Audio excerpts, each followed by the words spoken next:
Hello साथियों। भारतीय नागरिक सुरक्षा संहिता 2023 BNSS में हम धारा 2 में परिभाषाएं पढ़ रहे हैं।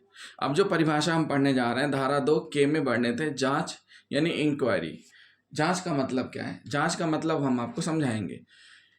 इस संहिता के अधीन मजिस्ट्रेट या न्यायालय द्वारा की जाने वाली ऐसी प्रत्येक जांच इस शब्द की परिधि में आती है जो विचारण से भिन्न है। यदि मजिस्ट्रेट किसी अभियुक्त के विरुद्ध पेश की गई पुलिस रिपोर्ट पर विचार कर लेते हैं तो यह समझा जाएगा कि मामले का संज्ञान कर लिया गया है। इस धारा के अंतर्गत जांच प्रारंभ की गई है। सीधी सी बात है, पुलिस रिपोर्ट पेश होना, चार्जशीट पेश होना, विचारण के पहले की जो प्रोसीडिंग रहती है जो न्यायालय के द्वारा की जाती है वो जांच के अंतर्गत ही आती है। इसमें हम कुछ उदाहरण देख लेंगे, जैसे पति पत्नी के विवाद हुए, माता पिता के भरण पोषण से संबंधित विवाद हुए, इनकी जांच करना जो कि न्यायालय द्वारा की जाती है। पुलिस जांच नहीं करती। पुलिस क्या काम क्या है? इन्वेस्टिगेशन करना है। और इसके अलावा जांच में क्या आ जाता है? परिशांति कायम रखने और सदाचार से रहने के लिए बंद पत्र प्रस्तुत किए जाते हैं। ये भी उत्तरदायित्व के विनिश्चय की जांच करना जो कि विचारण नहीं कहलाती है, यह केवल जांच कहलाती है।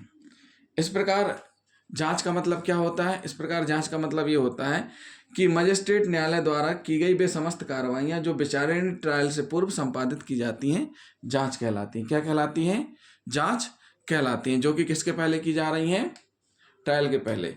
जांच कौन करेगा? जांच मजिस्ट्रेट या न्यायालय द्वारा की जाती है, पुलिस अधिकारी द्वारा इन्वेस्टिगेशन किया जाता है। तो साथियों, ये तो क्या हो गई? जांच से संबंधित परिभाषा हो गई। अब हम पढ़ेंगे अन्वेषण यानी इन्वेस्टिगेशन।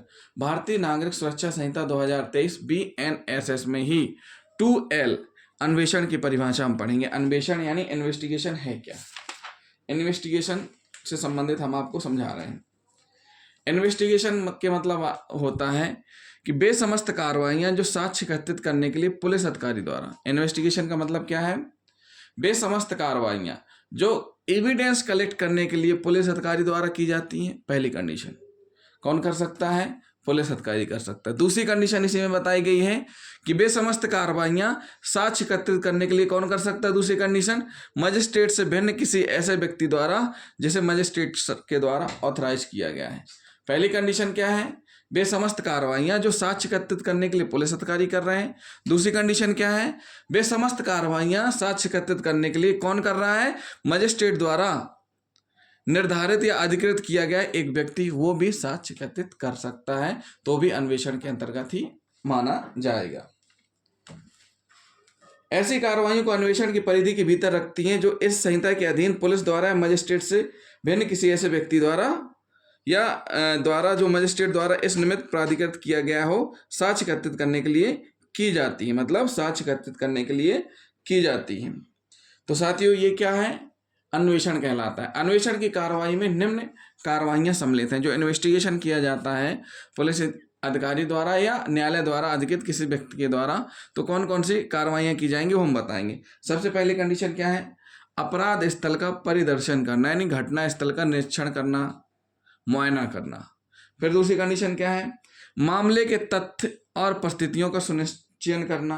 परिस्थितियां क्या हैं, तथ्य क्या है, उनके बारे में जानकारी एकत्रित करना, सुनिश्चित करना। संदेहप्रद अपराधी की खोज और गिरफ्तारी करना, जो अपराधी है उसकी खोज और गिरफ्तारी करना। अपराध कारित होने से संबंधित साक्ष्यों का संग्रह करना। क्या करना? साक्ष्यों का संग्रह करना। उसके बाद अब साक्ष्यों को संग्रहण में क्या क्या आ जाएगा? जिसमें अभियुक्त सहित विभिन्न व्यक्तियों का परीक्षण, और यदि अन्वेषणकर्ता ठीक समझे तो ऐसे परीक्षित व्यक्तियों के कथन को लेखबद्ध करना तथा अन्वेषण का विचारण करने के लिए आवश्यक समझे जाने वाले स्थानों की तलाशी और सामानों की जब्ती भी सम्मिलित हैं साक्ष्य संग्रह में। पांचवा है इस अभिमत पर पहुंचना कि क्या संग्रहित सामग्रियों के आधार पर ऐसा कोई मामला बनता है कि अभियुक्त को विचारण के लिए मजिस्ट्रेट के समक्ष पेश किया जाए। यदि अन्वेषणकर्ता ऐसे निष्कर्ष पर पहुंचता है तो वह अपनी रिपोर्ट या चार्जशीट या चालान तैयार कर मजिस्ट्रेट के समक्ष पेश करेगा। जो भी एविडेंस कलेक्शन किया जा रहा है उसको देखेंगे, क्या इससे ऐसा मामला बन रहा है जिसमें चालान तैयार किया जा सकता है, पर्याप्त सबूत है कि नहीं है, कहीं खात्मा खारिजी की कंडीशन तो नहीं बन रही है। तो ये सारी चीज़ें देखना, निष्कर्ष पर पहुंचना, ये इन्वेस्टिगेशन के अंतर्गत ही आता है। तो सीधी सी बात है, सरल भाषा में कहें कि इन्वेस्टिगेशन, अन्वेषण का मतलब ये होता है कि वे समस्त कार्रवाइयाँ जो साक्ष्य एकत्रित करने के लिए पुलिस अधिकारी द्वारा की जाती है, नंबर 1। नंबर 2, मजिस्ट्रेट द्वारा अधिकृत किए गए किसी ऐसे व्यक्ति के द्वारा वे समस्त कार्रवाइयाँ जो साक्ष्य एकत्रित करने के लिए की जाती हैं, वो अन्वेषण ही कहलाती हैं। तो साथियों, ये हुई भारतीय नागरिक सुरक्षा संहिता 2023 में हम परिभाषाएं पढ़ रहे हैं। पहले हमने जांच और फिर अन्वेषण की परिभाषा बताई। अगली परिभाषा जो हमारी रहेगी वो रहेगी न्यायिक कार्रवाई से संबंधित, और फिर हम बताएंगे अन्वेषण, जांच और विचारण में अंतर क्या है। तो जिन साथियों ने अभी तक हमारा चैनल सब्सक्राइब नहीं किया है तो हमारे चैनल को सब्सक्राइब कर लें और वीडियो को अधिक से अधिक शेयर करें। थैंक यू दोस्तों।